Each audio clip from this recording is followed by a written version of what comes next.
guys, welcome to my market report here, and I'm back. I enjoyed my trip here, and time to get back into the swing of things. Well, without further ado, this week we do got a lot of jobs data coming in. So the first one will be for this week is today, which is the ADP National Employment Number.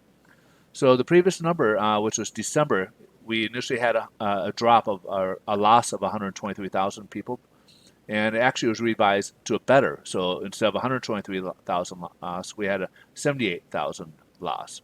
So much better than expectations. Now, forecast was supposed to be pretty weak for the month of January. It was supposed to be only 49,000, but it blew it out by 174,000 people, new jobs being created. This is in the private sector here. Now, tomorrow we'll get the initial jobless claims that we get every Thursday. However, on Friday will be the big jobs report, and that will be brought to you by the Bureau of Labor Statistics. So that will have the more important or greater weight in terms of jobs data we're going to look at this week. ADP, sometimes it doesn't always match up with what the BLS provides, and that's really, again, really what we look for. Now, let's take a look at the ISM non-manufacturing PMI. This is kind of a gauge for the services industry, which is important primarily because it makes up 70% of the workforce in the U.S. here. Now, the previous report came out in December at 57.2, but that was revised slightly higher to 57.7. Forecast is actually calling for a drop down to 56.8 and actually rose to 58.7. So overall, good data here that we're seeing here on the economic reports here.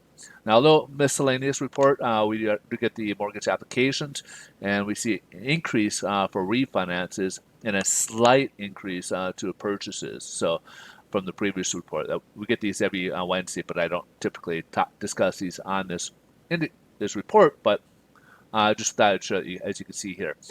Let's jump ahead, take a look at what's going on in the headline news. Stocks are up this morning. Last week they were taking a little bit of a beating, but this week it's kind of rebounding. Today happens to be more on the corporate earnings reports, and Amazon is making a big splash, blowing out expectations, even their own expectations, which is kind of helping stocks, especially on the tech side of things. So let's see what's going on with mortgage-backed securities and how mortgage rates are faring as a result. As you can see, we've been kind of seeing this pullback here, 100-day moving average since last week. Money is no difference. We did test it, got pulled back. We started the day lower yesterday and pulled back and basically closed at even levels. Today is no difference. We closed lower again. About the same range we closed starting off yesterday. However, we did try to go upwards and haven't really been able to make that up there yet. So we're down about 9 basis points.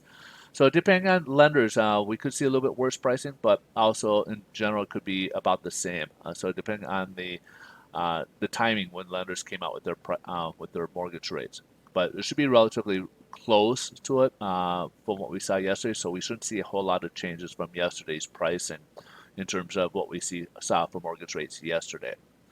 Yields continue to rise. We got it's testing this ceiling of resistance, or this technical level at 1.13. So we're at the 1.13 level, and this level here is actually at 1.25. So if we break above this, we saw this back here a little bit. We did break above it for like about a day, and then it went below, and then we kind of worked our way downwards here, like the last time. So it'll be interesting to see if we can if this can hold tight. This has been pretty strong, but again, if it breaks above it, it's going to probably be bad for mortgage rates.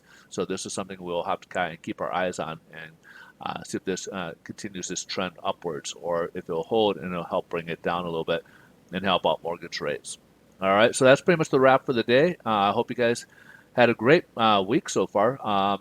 If you guys need any questions or anything I can help answer, please feel free to reach out. I'd love to be able to answer your questions. A little bit of background about myself. I am a loan officer, and I do work with a national lender. So if you guys need some assistance, let me take a look at run some numbers for you in terms for refinance, see if it makes it worthwhile, or if you got some needs in terms of solutions or you're looking for some solutions to some issues that we can use potentially your mortgage as a conduit to help alleviate those problems. We can certainly look at those as well. I have experience in many areas, from retiring early to college educations to divorce situations. There's different things of that nature I can help. I also have help people out with their pre-approval. So if you are in the market looking for a property, need that pre-approval, which we will need, obviously, in terms of uh, providing an offer, most sellers will want to see that you have made that you're approved to be able to buy their property. I certainly can help you with that, and along with the financing of that property. Again, please feel free to reach out. You guys have a great rest of your day. Thanks so much for watching, and I'll see you in tomorrow's video. Bye-bye.